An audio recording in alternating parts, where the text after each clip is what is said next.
আমাৰ সম্পদবিলাক সব ৰাষ্ট্ৰীয় আমাৰ আটাইতকৈ ডাঙৰ দুৰ্যোগটো ৰাষ্ট্ৰীয় নহয় এই যে ফটোখন দিছে যে তেওঁ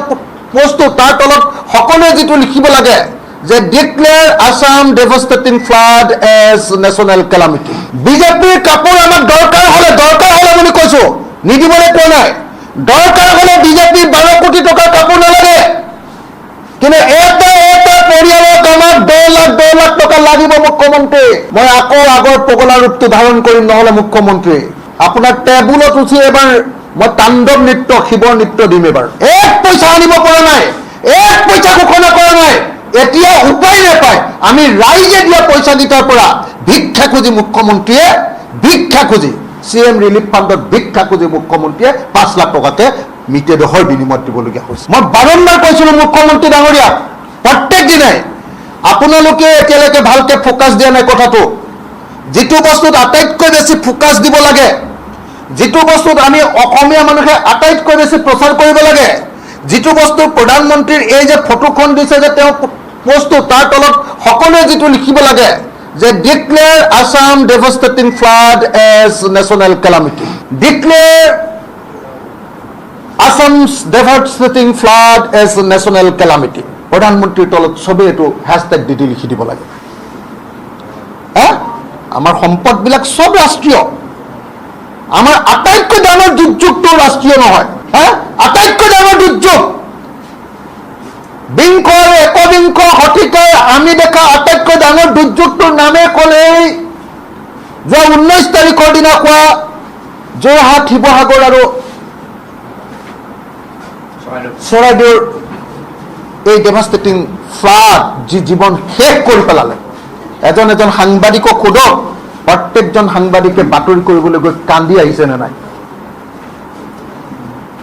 তাৰ পাছত আপুনি 15,000 টকা দি কি কৰিব খুজ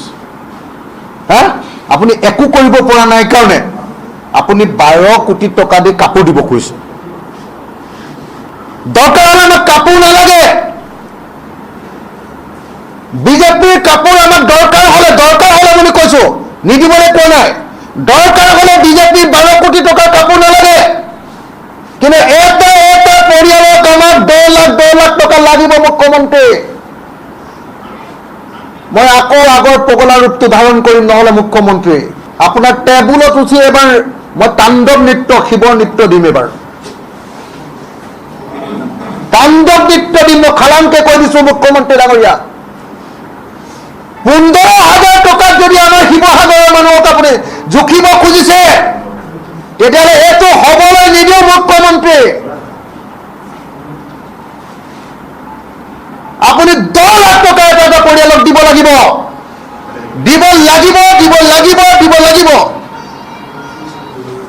10 লাখ টকাকে আপুনি দিব লাগিব যদি নিদিয়ে তেতিয়াহ'লে আকৌ ৰূপ দেখিবলৈ পাব আমাৰ অখিল গগৈ ৰূপ আগৰ পুৰণি ৰূপ আপুনি দেখিবলৈ পাব গোটেই মানুহৰ জীৱন জীৱিকা সপোন সব ভাগি শেষ এনডিআৰএফৰ পৰা মৃত দেহ এটাৰ কাৰণে 4 লাখ টকা দিছে প্ৰধানমন্ত্ৰীয়ে 20 লাখ টকাকে ঘোষণা কৰিব লাগিছিলে মিনিমাম সবতে কৰে এক পইচা আনিব পৰা নাই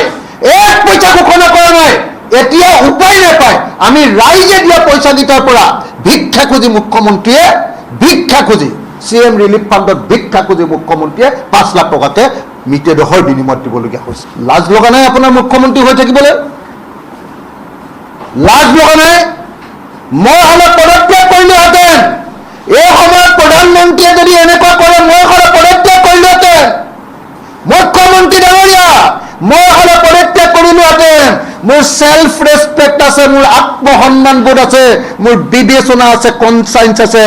আপোনালোকে ৰাজনীতি কৰিবলৈ গৈ আত্মসন্মানবোধ আৰু বিবেচনা শক্তি নাইকিয়া কৰি পেলাইছে প্ৰধানমন্ত্ৰীয়ে পইচা নিদিব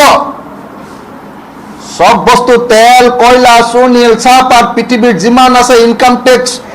সেল টেক্স জিএসটি সব দিম টোল টেক্স সব দিম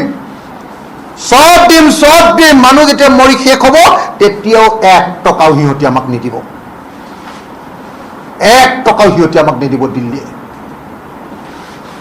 এইটো কি মানি ল'বলগীয়া কথা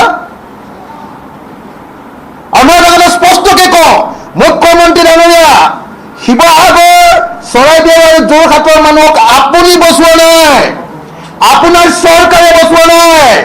মানুহে ৰিলিফ দি, পাব্লিকে ৰিলিফ দি এই মানুহক বচাইছে। আপুনি যদি 2 কেজি দিছে, পাব্লিকে 10 কেজিকে দিছে প্ৰত্যেকটো পৰিয়ালক। এটা উদাহৰণ দিলে হৈ গ'ল। আমাৰ ৰাইজে জীৱ জন্তুৰ কাৰণে খাদ্য দিয়া নাই।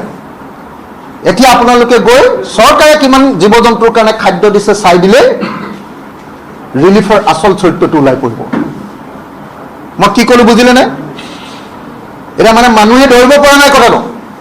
মানুহে ভাবি আছে যে ক'ৰ পৰা আহিছে, চৰকাৰৰ পৰা আহিছে নে NGOৰ পৰা আহিছে নে পাব্লিকে দিছে নে, ধৰিব পৰা নাই। কাৰণ নিজৰ ঘৰত 10 কেজি চাউল জমা হৈ গৈছে, কিন্তু চৰকাৰৰ পৰা তাত হয়তো 2 কেজিহে চাউল আহিছে। 2 কেজি,